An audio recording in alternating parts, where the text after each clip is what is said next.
Hello everyone, स्वागत है आपका एक और नए सेशन के अंदर। तो चलिए बच्चों कंटिन्यू करते हैं अपना chapter number 10 financial market.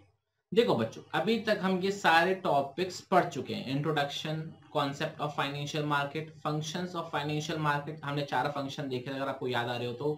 Mobilisation of savings, price discovery, reduce cost of transaction और प्रोवाइड लिक्विडिटी। हल्का फुल्का याद आ रहा है? नहीं आ रहा? अगर आपको याद नहीं आ रहा तो बच्चों इससे पहले 3 लेक्चर्स ऑलरेडी आ चुके हैं, पहले आप उनको देखो, उसके बाद इस टॉपिक से कंटिन्यू करना। अदरवाइज आपको आधी बातें समझ में आएंगी, आधी बातें समझ में नहीं आएंगी। ओके, इसके बाद हमने मनी मार्केट पढ़ा था। शॉर्ट टर्म मार्केट होता है, 1 साल तक की वैलिडिटी होती है इसकी, ठीक है। इसके बाद हमने मनी मार्केट इंस्ट्रूमेंट देखे थे, जिसके अंदर हमने 5 इंस्ट्रूमेंट देखे थे, अगर आपको याद आ रहा हो तो। Certificate of deposit, treasury bill, commercial paper, commercial bill और हमारा लास्ट कॉल मनी। ये हमने टॉपिक्स देखे थे। आई होप बच्चों आपको अच्छे से आपको ये टॉपिक्स आते होंगे। अगर आप ये 4th पार्ट देख रहे हो, नहीं आते हैं तो आपसे अगेन मैं रिक्वेस्ट करूंगा, पहले आप 3 पार्ट देखिए, चैप्टर को समझिए, उसके बाद आज से कंटिन्यू करिए। आज जो हम स्टार्ट करने वाले हैं बच्चों, वो है हमारा टॉपिक नंबर 6, कैपिटल मार्केट। हम आज स्टार्ट करने वाले हैं। जैसे मैंने बताया था ना, हमारे जो मार्केट्स होते हैं वो 2 टाइप के होते हैं, एक होता है हमारा शॉर्ट टर्म, एक होता है लॉन्ग टर्म। शॉर्ट टर्म वाला कौन सा होता है? हमारा मनी मार्केट। और लॉन्ग टर्म वाला हमारा कौन सा होता है? Capital market. तो कैपिटल मार्केट्स हम आज स्टार्ट करने वाले हैं। और आज का जो हमारा टारगेट होगा बच्चों पढ़ने का, वो होगा टॉपिक नंबर 6 कैपिटल मार्केट में। हम बेसिकली प्राइमरी मार्केट के बारे में बात करेंगे और मेथड ऑफ फ्लोटेशन। ये क्या होते हैं मेथड ऑफ फ्लोटेशन? चलिए बच्चों एक एक करके स्टार्ट करते हैं। पहले मैं दिखाऊंगा कि अभी तक हम क्या क्या कर चुके हैं। बच्चों ये पेज हमारा कंप्लीट हो चुका है, ये पेज हमारा कंप्लीट हो चुका है, ये पेज हमारा कंप्लीट हो चुका है, और यहां से हम स्टार्ट करने वाले हैं। ओके, तो चलिए बच्चों कैपिटल मार्केट के स्टार्ट करते हैं। और कैपिटल मार्केट को स्टार्ट करने से पहले एक बार फाइनेंशियल मार्केट की डेफिनेशन फिर से रिवाइज करेंगे तो और भी अच्छे से क्लियर हो जाएगा। फाइनेंशियल मार्केट का मतलब हमने सब देखा था कि कैसा मार्केट है जहां पर फाइनेंशियल असेट्स को, आई रिपीट, फाइनेंशियल असेट्स को क्रिएट किया जाता है और एक्सचेंज किया जाता है। ये तो याद है आपको? ओके। फाइनेंशियल एसेट का मतलब क्या होता है? वो एसेट जो कि बहुत ज्यादा कैश में जल्दी कन्वर्ट हो जाते हैं। क्रिएशन का मतलब क्या होता है? क्रिएशन का मतलब होता है कि आप पहली बार जब सिक्योरिटीज को इशू करते हो, शेयर्स को, डिबेंचर, बॉन्ड्स को, उसे क्रिएशन बोला जाता है। और जब आप एग्जिस्टिंग सिक्योरिटीज को खरीदते हो और बेचते हो, उसे हम एक्सचेंज बोलते हैं, ठीक है। क्रिएशन का मतलब क्या है? फर्स्ट टाइम इशू करना। और एक्सचेंज का मतलब होता है sale and purchase of existing securities. तो वही कॉन्सेप्ट को आगे बढ़ाते हुए फिर हमने देखा था फाइनेंशियल मार्केट को हम 2 पार्ट्स में क्लासिफाई कर देते हैं on the basis of time period. अगर आपका 1 साल से कम का है तो उसे हम मनी मार्केट बुलाते हैं। अगर आपका इंटेंशन है पैसा रेज करना, पैसा इन्वेस्ट करना 1 साल से ज्यादा का, उसको हम कैपिटल मार्केट बुलाते हैं। तो मनी मार्केट हमने देख लिया था, आज हम कैपिटल मार्केट से स्टार्ट कर रहे हैं। तो कैपिटल मार्केट होता क्या है? तो जो कैपिटल मार्केट का मतलब वो होता है, वो सारे बैंक्स, आई रिपीट, वो सारे बैंक्स, हमारे डेवलपमेंट बैंक्स या फिर स्टॉक एक्सचेंज, कैपिटल मार्केट के अंदर ये सारे लोग आते हैं। और ये सारे लोग क्या करते हैं? ये हमको लॉन्ग टर्म के लिए पैसा देते हैं और इसके अंदर हम लॉन्ग टर्म के लिए पैसा इन्वेस्ट करते हैं। जैसे बैंक्स के अंदर हम 1 साल, 2 साल, 3 साल, 5 साल के लिए एफडी कराते हैं। हम स्टॉक एक्सचेंज में कंपनी के शेयर में पैसा लगाते हैं, हम डेवलपमेंट बैंक में पैसा लगाते हैं। सिमिलरली ये लोग जो होते हैं लॉन्ग टर्म में लोगों को पैसा देते हैं। तो ये बैंक्स वगैरह क्या है, ये स्टॉक एक्सचेंज वगैरह क्या है? ये कैपिटल मार्केट का पार्ट है। तो ये करते क्या है? ये लॉन्ग टर्म के लिए पैसा आप इसके अंदर जाके जमा करा सकते हो, जिससे आपको लॉन्ग टर्म में रिटर्न मिलेगा। और एज अ बिजनेसमैन यहां से आप पैसा रेज भी कर सकते हो अपने बिजनेस पर्पस के लिए। तो मतलब ये कैपिटल मार्केट कुछ इंस्टीट्यूशंस हैं जो आपको कुछ फैसिलिटी प्रोवाइड करते हैं, है ना। ये बैंक्स हो गए, स्टॉक एक्सचेंज हो गए, कमर्शियल बैंक है, ये इंस्टीट्यूशंस हैं। ये इंस्टीट्यूशन आपको क्या करते हैं? आपको फैसिलिटी प्रोवाइड करते हैं कि आप अपना पैसा इनके पास जमा करा सकते हो, है ना। और आप इनसे पैसा रेज भी कर सकते हो। जैसे स्टॉक एक्सचेंज है, स्टॉक एक्सचेंज पे आप डिबेंचर्स को भी इशू कर सकते हो, आप इक्विटी शेयर्स को भी इशू कर सकते हो। और स्टॉक एक्सचेंज पे as a customer, as a saver, as an investor, as a normal public, आप शेयर में भी पैसा लगा सकते हो और डिबेंचर में भी पैसा लगा सकते हो। क्लियर? बैंक के अंदर आप एफडी में पैसा लगा सकते हो और as a business owner bank से आप लोन भी ले सकते हो। यार चीज समझ में? तो capital market is nothing but institutions that give you some facility. क्या? कि आप पैसा इन्वेस्ट भी कर सकते हो मार्केट के अंदर और मार्केट से पैसा रेज भी कर सकते हो, बोरो भी कर सकते हो। आई होप बच्चों को क्लियर हो रहा होगा। और हाँ, एक बात और, ये सारा पर्पस हो रहा है लॉन्ग टर्म के लिए। शॉर्ट टर्म के लिए नहीं। आपकी यहाँ पर जो इंटेंशन है वो ये है कि आप जो पैसा है वो 1 साल से ज्यादा के लिए यूज करोगे या फिर ज्यादा के लिए इन्वेस्ट करोगे। क्या आपको ये कॉन्सेप्ट क्लियर हो रहा है? रीड करें इसको, बढ़ते हैं। देखो, the term capital market refers to facilities, मतलब फैसिलिटी मतलब जो भी आपको सुविधाएं मिल रही हैं, and institutional arrangements, institutional arrangement जो आपको इंस्टीट्यूशन आपको ये फैसिलिटी प्रोवाइड कर रहे हैं through which long term funds, long term के लिए मतलब 1 साल से ज्यादा के लिए, both debt and equity are raised and invested. आपको ये चीज समझ में आ गया? मैं एक बार फिर से रिपीट करता हूं। कैपिटल मार्केट कुछ फैसिलिटी प्रोवाइड करते हैं, कुछ इंस्टीट्यूशंस होते हैं जो आपको लॉन्ग टर्म के लिए डेट और इक्विटी मतलब अपना पैसा और उधार का पैसा मार्केट से उठाने में मदद करता है और मार्केट में इन्वेस्ट करने में मदद करता है। As an investor, as a public, आप शेयर्स में, डिबेंचर्स में, बैंक में पैसा जमा करा सकते हो जिससे आपको रिटर्न मिलेगा इन फ्यूचर।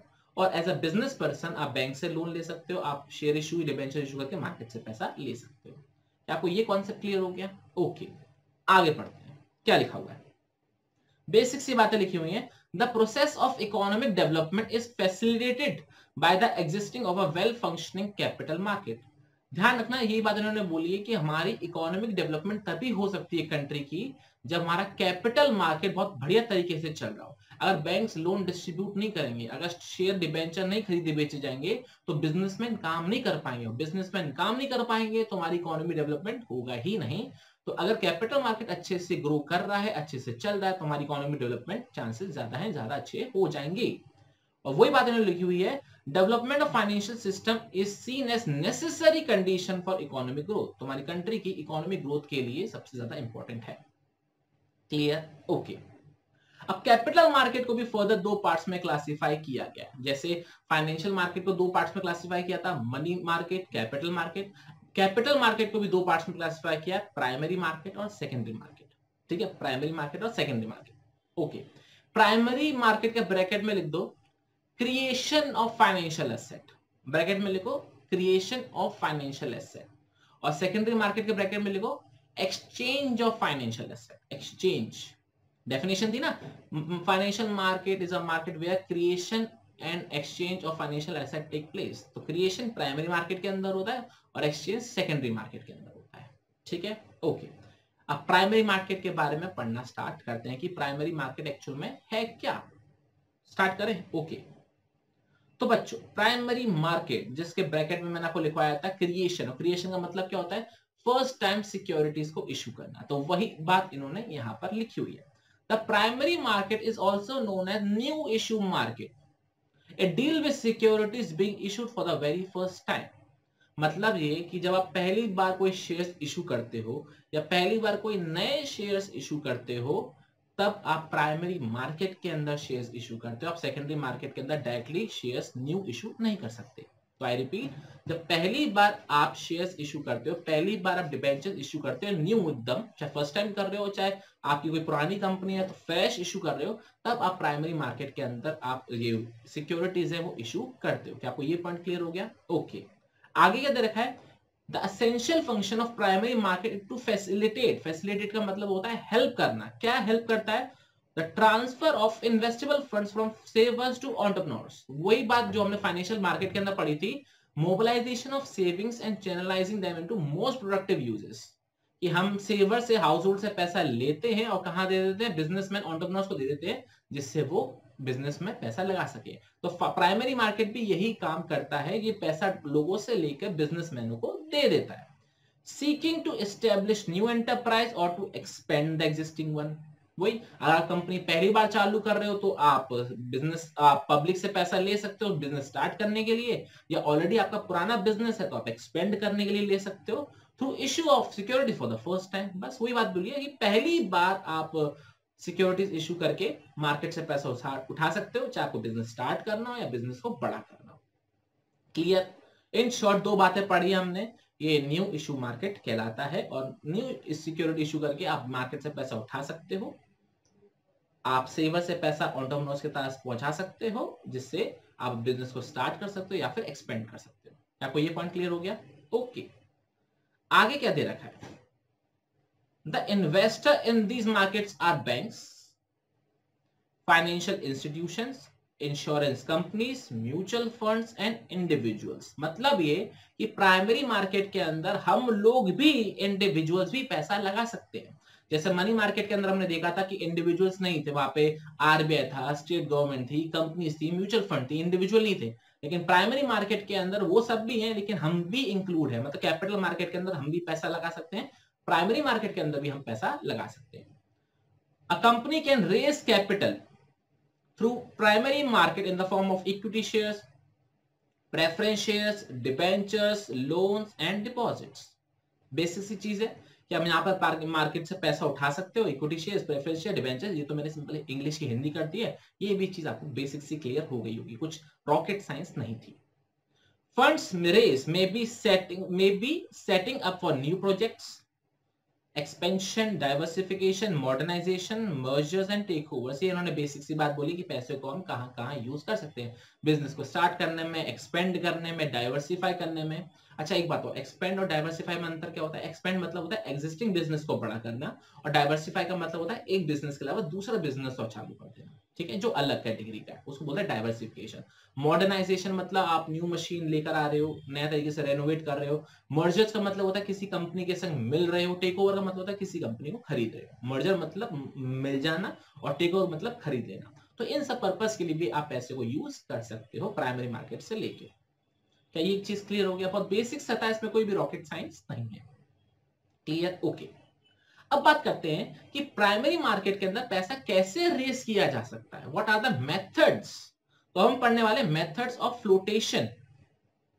अभी क्या होता है मेथड ऑफ फ्लोटेशन? पहले फ्लोटेशन का मतलब पता होना चाहिए। फ्लोटेशन का मतलब होता है बच्चों रेजिंग ऑफ फंड्स। लिख लो ब्रैकेट में, रेजिंग ऑफ फंड। मार्केट से पैसा उठाने का मतलब ही क्या है? फ्लोटेशन। तो मेथड ऑफ फ्लोटेशन मतलब मेथड्स ऑफ रेजिंग फंड्स। ठीक है, क्लियर? ओके। इसके अंदर हमको 5 मेथड पढ़ने हैं। जैसे मनी मार्केट के अंदर हमने 5 मेथड पढ़े थे कि कैसे कैसे तरीके से आप इंस्ट्रूमेंट से मार्केट से पैसा रेज कर सकते हो, और मेथड ऑफ फ्लोटेशन में भी हम 5 तरीके पढ़ने वाले हैं। पहला तरीका है हमारा ऑफर थ्रू प्रोस्पेक्टस। ये सबसे बेसिक है और सबसे ज्यादा यही यूज किया जाता है। अब क्या होता है समझते हैं। जब भी कंपनी को पैसों की रिक्वायरमेंट होती है पब्लिक से, तो वो क्या करते हैं? प्रोस्पेक्टस इशू करते हैं। सर ये प्रोस्पेक्टस क्या होता है? बच्चों आपने कभी स्कूल में एडमिशन लिया है? क्या मजाक कर रहा हूं, आप स्कूल में ही तो उस समय आप जब आप स्कूल में एडमिशन लेते हो तो आपको एक एप्लीकेशन फॉर्म मिलता है, साथ में एक बुकलेट मिलती है स्कूल की।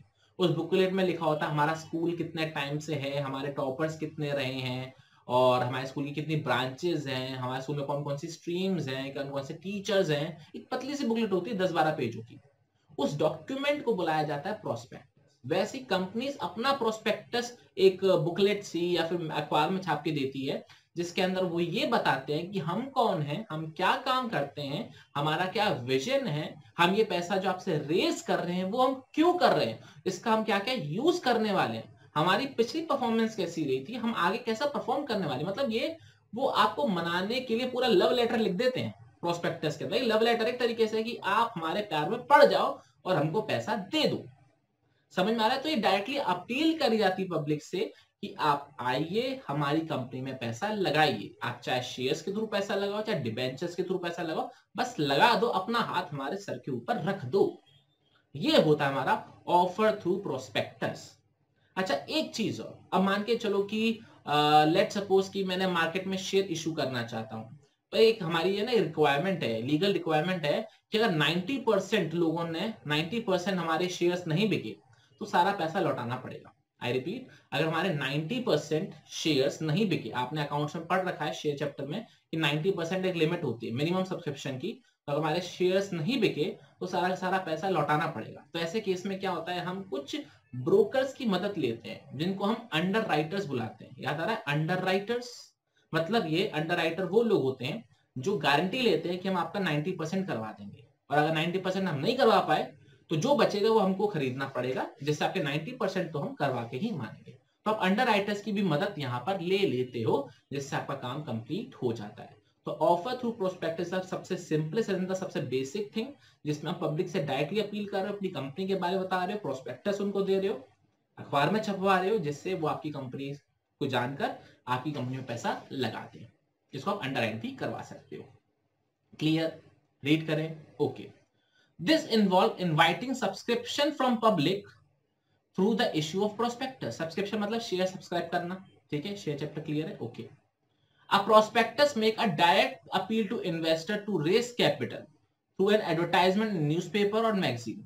आप ये जो प्रोस्पेक्टस होता है आप बुकलेट के फॉर्म में भी दे सकते हो, आप इसको न्यूज़पेपर में भी छपवा सकते हो, आप इसको मैगजीन में भी छपवा सकते हो, बस किसी तरीके से अच्छा डिजिटल पीडीएफ फाइल भी प्रोवाइड करा सकते हो जिससे कस्टमर तक बात पहुंच जाए, सॉरी इन्वेस्टर तक बात पहुंच जाए और वो पढ़ के आपके बिजनेस में इन्वेस्ट करने के लिए रेडी हो जाए। The issue may be underwritten and also be required to be listed on one stock exchange। ये लाइन इंपॉर्टेंट लिखी हुई है। इशू को हम अंडरराइट भी करवा सकते हैं, मतलब हम ब्रोकर्स की मदद भी ले सकते हैं जो गारंटी लेते हैं कि हमारे शेयर बिकवा देंगे।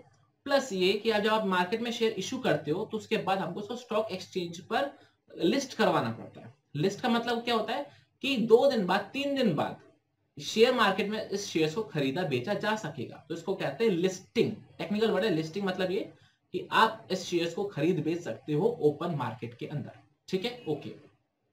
The contents of the prospectus have to be in accordance with the provision of SEBI and Companies Act and Investor Protection Guidelines। उन्होंने एक बेसिक सी बात लिखी है और प्रोस्पेक्टस के अंदर आपको वो सारी बातें लिखनी पड़ेंगी जो कि कंपनीज एक्ट में दे रखी हैं, जो सेबी ने बोला है और जो इन्वेस्टर प्रोटेक्शन गाइडलाइंस है उनके हिसाब से, ठीक है। ये तो इररिलेवेंट लाइन है, लास्ट की 4 लाइनें उसको ज्यादा ध्यान मत देना, वैसे पहले की 5-6 लाइनें ध्यान रख लेना कि ऑफर टू प्रोस्पेक्टस का मतलब क्या है। क्लियर, कोई भी डाउट? ओके। अब बात करते हैं दूसरा क्या है, offer for sale. Offer for sale का मतलब यह है कि मैं as a company directly public के पास नहीं जा रहा, मुझे पता है कि पब्लिक मुझे अच्छे से नहीं जानती है, तो मैं कितनी भी एडवर्टाइजमेंट करा लूं, कितना भी मैं बढ़िया बढ़िया लिख दूं प्रोस्पेक्टस के अंदर, कंपनी जो है वो जो पब्लिक है वो मुझे पैसा नहीं देगी। तो मैं क्या कर रहा हूं, एक इनडायरेक्ट रूट अपना रहा हूं।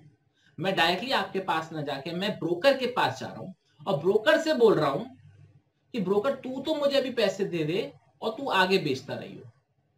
समझ में आया? मैंने क्या किया, अपने सारे शेयर किसी ब्रोकर को बेच दिए और ब्रोकर से मैंने पैसे लेके बिजनेस करना चालू कर दिया और मैंने ब्रोकर को बोला अब तुझे इसमें अपना कमीशन ऐड करना, अपना प्रॉफिट ऐड करना, जिसको बेचना है बेच दे। क्लियर हो रहा है? तो इसमें क्या है, मैं डायरेक्टली पब्लिक से डील नहीं कर रहा हूं, मैं ब्रोकर के थ्रू अपने शेयर्स बिकवा रहा हूं, तो इसको बुलाया जाता है ऑफर फॉर सेल। तो मैं ऐसे भी कर सकता हूं। तो क्या लिखा हुआ, under this method securities are not issued directly to the public. Directly हम पब्लिक को इशू नहीं करते हैं, but are offered for sale through intermediaries. ठीक है, हम इंटरमीडिएरीज के थ्रू, बिचौलियों के थ्रू बिकवाते हैं। और इंटरमीडिएट एग्जांपल क्या है, इशूइंग हाउसेस, स्टॉक ब्रोकर्स, ठीक है, इनके थ्रू हमने शेयर बिकवाते हैं। In this case a company sells securities en bloc at an agreed price. Company en bloc का मतलब बच्चों, एन ब्लॉक का मतलब होता है इकट्ठा सारा, एट एग्रीड प्राइस। तो कंपनी जो है अपने सारे शेयर, सारी सिक्योरिटी, चाहे शेयर हो, डिबेंचर हो, चाहे कुछ भी हो, वो सारा का सारा ब्रोकर्स को इकट्ठा बेच देते हैं एक पर्टिकुलर प्राइस पर, और उसके बाद जो ब्रोकर्स होते हैं वो इन्वेस्टर्स को, पब्लिक को रीसेल करते हैं अपना कमीशन प्रॉफिट वगैरह ऐड करके। क्लियर? तो 2 पढ़ लिया, ऑफर टू प्रोस्पेक्टस जिसमें हम पब्लिक से डायरेक्टली डील कर रहे हैं, और ऑफर फॉर सेल मतलब पब्लिक से इनडायरेक्टली डील कर रहे हैं through brokers, through intermediaries. Clear? Okay. Third है राइट इशू। ये इंपॉर्टेंट है प्रैक्टिकल लाइफ में भी और एग्जामिनेशन पॉइंट ऑफ व्यू से। अब सर ये राइट इशू का मतलब क्या होता है? अब देखो बच्चों, हमारी पुरानी कंपनी जिसमें ऑलरेडी शेयर होल्डर्स हैं, ठीक है, और आपको पता है शेयर होल्डर अल्टीमेट ओनर होते हैं, तो इनकी डिसीजन मेकिंग चलती है ना, उनकी डिसीजन मेकिंग चलती है, ओके। अब मान के चलो मुझे है ना शेयर्स इशू करने हैं, मुझे शेयर इशू करने हैं, तो मैं अगर मार्केट में जाके शेयर इशू कर दूंगा और लोगों ने शेयर खरीद लिए, तो मैं कह सकता हूं हमारे जो ओनर्स है वो बढ़ जाएंगे, नहीं बढ़ जाएंगे? एक तो ऑलरेडी पुराने शेयर होल्डर्स थे, ऊपर से मैंने नए शेयर्स और इशू कर दिए, तो नए शेयर होल्डर्स आ जाएंगे। तो ऐसे में हो सकता है कि पुराने वाले शेयर होल्डर ये बोले तुम्हें पैसों की रिक्वायरमेंट थी तो हमसे बोलते, हम डाल देते, तुमने खामखा शेयर्स को बाजार में बेच दिया, अब नए लोग और आ गए, अब उनकी बात भी सुननी पड़ेगी, कॉम्प्लिकेशंस बढ़ गए। हो सकता है कि नहीं हो सकता है? जब बहुत ज्यादा ओनर्स आ जाएंगे तो ऑब्वियस सी बात है हर कोई अपनी चलाने की कोशिश करेगा, और जब हर कोई अपनी चलाता है तो लड़ाइयां होती हैं, डिसीजन पे आ नहीं पाएंगे। तो ऐसे केस में एक रूल बनाया गया। रूल क्या बनाया गया कि जब भी हमको नए शेयर्स इशू करने होंगे तो हम पहले अपने एग्जिस्टिंग शेयर होल्डरों से पूछेंगे कि देखो ऐसा है, हमको पैसे की रिक्वायरमेंट है, हमको शेयर इशू करने हैं, क्या आप खरीदना पसंद करोगे? अगर आप खरीदते हो तो आप खरीद लो, नहीं तो फिर हम बाजार में जाके शेयर्स को बेचेंगे। समझ में आ रहा है? तो हमने क्या किया, अपने एग्जिस्टिंग शेयर होल्डर्स को एक अधिकार दिया, एक राइट दिया कि they can first purchase the securities. अगर वो नहीं खरीदते हैं उसके बाद हम बाजार में जाकर बेचेंगे। क्लियर? जिससे आप बाद में ये ना बोलो कि यार तुमने हमसे पूछा नहीं, ठीक है ना, कि अब शेयर होल्डर्स बढ़ गए, अब दिक्कत हो रही है। तो पहले हम आपसे पूछेंगे आपको खरीदना है कि नहीं खरीदना, उसके बाद हम पब्लिक के पास जाएंगे। तो अभी कानून के अंदर भी लिख गया है कि हाँ, सबसे पहले हम अपने एग्जिस्टिंग शेयर होल्डर से पूछेंगे कि दे वांट टू इन्वेस्ट और not. If they want then they can, if they don't want then we can go to public and ask for money. आपको ये चीज क्लियर हो गया? ओके, रीड करें क्या लिखा हुआ है। This is the privilege given to the existing shareholder to subscribe new issue of shares according to the terms and conditions of the company। Company की जो भी शर्तें वगैरह उसके हिसाब से हम अपने एग्जिस्टिंग शेयर होल्डर को एक अधिकार दे रहे हैं, एक प्रिविलेज दे रहे हैं कि आप नए शेयर्स को खरीद सकते हो।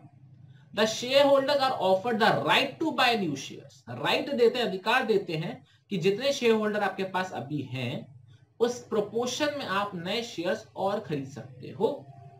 खरीदना चाहते हो तो खरीदो, नहीं तो कोई बात नहीं, टाटा बाय बाय, हम बाजार में जाके शेयर बेच देंगे। क्या आपको राइट इश्यू समझ में आ गया? ओके, तो अभी तक हमने 3 पढ़ ली जो कि शेयर होल्डर से रिलेटेड था। पहला डायरेक्टली बेचना, ऑफर थ्रू प्रोस्पेक्टस। दूसरा इनडायरेक्टली बेचना, ब्रोकर्स के थ्रू। तीसरा अपने एग्जिस्टिंग शेयर होल्डर्स को बेचना, right issue. Clear? Okay. Fourth, private placement. ये बहुत प्यारा है। 90% जो आजकल के स्टार्टअप्स हैं वो यही करते हैं, प्राइवेट प्लेसमेंट। आपने वर्ड सुना होगा, फंडिंग उठाई है, फंडिंग है, ये वर्ड सुना है? वो यही है। अब देखो होता क्या है, मैं एक नया स्टार्टअप हूं और मुझे लगता है कि मुझे पैसों की रिक्वायरमेंट और मेरा बिजनेस आइडिया बहुत स्ट्रॉन्ग है। मैं पब्लिक के पास जाऊंगा, पब्लिक मुझे जानती नहीं है, तो पब्लिक मेरे पास पैसे नहीं लगाएगी। ऑब्वियस सी बात है, कल को कोई भी कहेगा तुम कौन हो भाई, तुम तो आज से पहले कहीं नहीं थे, अचानक से हम तुम पर भरोसा करके पैसे क्यों दे दे। तो ऐसे केस में क्या होता है, हम कुछ कंपनीज के पास जाते हैं, कुछ बड़ी कंपनी के पास जाते हैं, कुछ बड़े लोगों के पास जाते हैं। बड़े लोग मतलब हम टाटा के पास जा रहे हैं, हम महिंद्रा जी के पास जा रहे हैं, अंबानी जी के पास जा रहे हैं, हम किसी बैंक के पास जा रहे हैं, हम शार्क टैंक पे आ रहे हैं, शार्क टैंक पे आ रहे हैं। हम क्या मांग रहे हैं कि देखो ऐसा हमारा बिजनेस आइडिया है, ये हम चीज करने वाले हैं, ये चीज हमारा हो सकता है, इतना हम काम ऑलरेडी कर चुके हैं, पैसे दे दो। तो वो तुरंत क्या करते हैं, चेक करते हैं, इवेल्युएट करते हैं, 2-4 दिन के अंदर फैसला सुनाकर हमको पैसा दे देते हैं। तो इसके अंदर हम क्या कर रहे हैं, पब्लिक के पास जा रहे हैं? नहीं, हम कुछ बड़े ऑर्गेनाइजेशन के पास जा रहे हैं जिनको हम वेंचर कैपिटलिस्ट बोलते हैं, या कुछ बड़े इन्वेस्टर्स के पास जा रहे हैं और उनसे पैसा ले रहे हैं। ये क्यों कर रहे हैं? क्योंकि हमको पता है पब्लिक के पास जाएंगे बहुत टाइम लग जाएगा पैसा लेने में, और पब्लिक हमको दे भी ना दे, और यहाँ पर हमको जल्दी पैसा मिल जाएगा, क्विकली मिल जाएगा। तो इसलिए हम प्राइवेट प्लेसमेंट करते हैं, मतलब प्राइवेटली लोगों को शेयर्स बेच देते हैं। क्लियर हो गया अच्छे से? शार्क टैंक दे देना ब्रैकेट में, रीड करते हैं। Private placement is the allotment of securities to by a company to institutional investors. मतलब जो बड़ी बड़ी कंपनीज होती हैं उनको, जो पैसा लगाती, वेंचर कैपिटलिस्ट जिसे हम बोलते हैं, एंड सम सिलेक्टेड इंडिविजुअल्स, मतलब जो बड़े बड़े लोग होते हैं। शार्क टैंक में नहीं हमारे अश्नीर ग्रोवर जी, अमन गुप्ता, अनूप मित्तल, पीयूष बंसल, नमिता और हमारी वो विनीता, हाँ ये सारे लोग। It helps to raise capital more quickly than a public issue. Public issue से काफी जल्दी इसमें पैसा मिल जाता है। वो तो ऑन स्पॉट फंडिंग देते हैं, लेकिन प्रैक्टिकली में 10 मिनट में पैसा नहीं देते, वो 2-3-1 महीना लगा के आपको दे देते हैं। मतलब ये है कि पब्लिक इशू से जल्दी पैसा मिल जाता है। Access to primary market can be expensive on account of various mandatory and non-mandatory expenses, ठीक है ना। Such companies therefore cannot afford public issue and choose to use private placement। उन्होंने बेसिक से बात बोली है कि प्राइमरी मार्केट में आप और प्रोस्पेक्टस इशू करना या फिर आप इंटरमीडिएट थ्रू जाना, इसमें बहुत ज्यादा पैसे खर्च होते हैं, ठीक है ना, बहुत ज्यादा फॉर्मेलिटीज होती हैं और इतना हमारे पास टाइम नहीं होता है। तो जिन कंपनी के पास इतना पैसा नहीं है, इतना टाइम नहीं है, वो प्राइवेट प्लेसमेंट यूज करती है। क्लियर? कोई भी डाउट इसके अंदर? पक्का? आगे बढ़े? ओके। इस वीडियो का लास्ट टॉपिक, 5वां method, that is EIPO। IPO का फुल फॉर्म क्या होता है बच्चों? Initial public offer. ये बहुत नाम सुना होगा आजकल। इस कंपनी का आईपीओ निकला, पेटीएम का आईपीओ आया था, लोग डूब गए, लोगों का पैसा डूब गया, ठीक है ना। जोमेटो का आईपीओ आया था। आईपीओ बड़ा अच्छा फेमस वर्ड है, इनिशियल पब्लिक ऑफर। इसके अंदर क्या मतलब? ई का मतलब होता है इलेक्ट्रॉनिक। तो देखो क्या लिखा हुआ है, मैं सिंपल सी बात बताता हूँ। कंपनी को शेयर्स इश्यू करने हैं, ओके तो कंपनी किसके थ्रू कर रही है, इलेक्ट्रॉनिक मीडियम से कर रही है, स्टॉक एक्सचेंज के थ्रू बेचने की कोशिश कर रही है। तो ऐसे केस में क्या होता है, कंपनी को स्टॉक एक्सचेंज के संग एक एग्रीमेंट करना होता है, ठीक है, कि हम आपके थ्रू शेयर्स को बेच रहे हैं, ऑनलाइन बेच रहे हैं, उसके बाद आपके जहां हम अपने शेयर्स को सेल परचेज के लिए लगा देंगे। तो इस पूरे प्रोसेस को हम क्या बुलाते हैं, EIPO, मतलब इनिशियल पब्लिक ऑफर, ठीक है। जो कंपनी हम इलेक्ट्रॉनिकली शेयर्स खरीदते हैं, ठीक है ना, इलेक्ट्रॉनिकली शेयर्स बेचते हैं और आईपीओ में पैसा लगाते हैं। बोलते हैं ना आईपीओ में हमने पैसा लगाया, शेयर्स अलॉट हुए कि नहीं हुए, ठीक है ना, रिफंड आया कि नहीं आया, ओवर सब्सक्राइब हो गया नहीं हो गया, ये सारे टेक्निकल वर्ड्स आपने पढ़े ना शेयर चैप्टर में, वही चीज यहाँ पर है, ठीक है। एक बार रीड करते हैं क्या लिखा हुआ है, a company proposing to issue capital to the public through online system of stock exchange has to enter into an agreement with the stock exchange, this is called initial public offer. बहुत basic सी बात लिखी हुई है। और आगे इस paragraph के अंदर उन्होंने बेसिक सा वो लिखा हुआ है, कुछ प्रोसीजर पार्ट लिखा हुआ है कि SEBI registered broker have to be appointed, ठीक है, for the purpose of accepting applications, ठीक है। आपको ब्रोकर से डील करना पड़ेगा, ध्यान रखना। आपके पास जो एप्लीकेशन मनी आएगा, शेयर चैप्टर याद है ना, एप्लीकेशन मनी, पहली बार जब शेयर्स खरीदने होते हैं तो शेयर होल्डर एप्लीकेशन देते हैं कि भैया हमको शेयर्स दे दो, बाद में ओवर सब्सक्राइब हो जाता है तो रिफंड होता है या फिर प्रोराटा अलॉटमेंट होता है। तो वही लिखा हुआ है, सेबी द्वारा रजिस्टर्ड ब्रोकर्स को आपको अपॉइंट करना पड़ेगा, एप्लीकेशन अगर आपको लेनी हो और ऑर्डर आपको देने हो तो। आप किसी रजिस्ट्रार को भी अपॉइंट कर सकते हो जिसकी एक एक्सचेंज के संग कनेक्टिविटी होगी। कुछ बेसिक सी बातें लिखी हुई है। ये सेकंड पैराग्राफ इतना इंपॉर्टेंट नहीं है, आपका पहला पैराग्राफ इंपॉर्टेंट है जो आपने पढ़ लिया है। ग्रेट।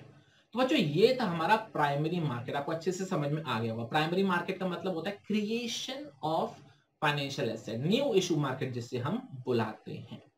5 मेथड देख लिया हमने, offer through prospectus, directly public से डील करना, offer for sale, indirectly deal करना through intermediaries, right issue existing share holders को बेचना, प्राइवेट प्लेसमेंट, शार्क टैंक, और EIPO मतलब पेटीएम का IPO, पब्लिकली जो पैसा लगाते हैं इलेक्ट्रॉनिकली।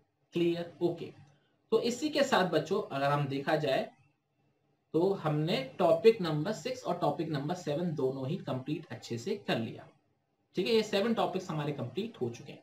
तो चलिए बच्चों आपसे मुलाकात करेंगे अब अगले सेशन के अंदर, जिसके अंदर हम सेकेंडरी मार्केट से कंटिन्यू करेंगे। तब तक के लिए अपना बहुत बहुत ख्याल रखना और पढ़ते रहना। जय हिंद, जय भारत, बाय बाय।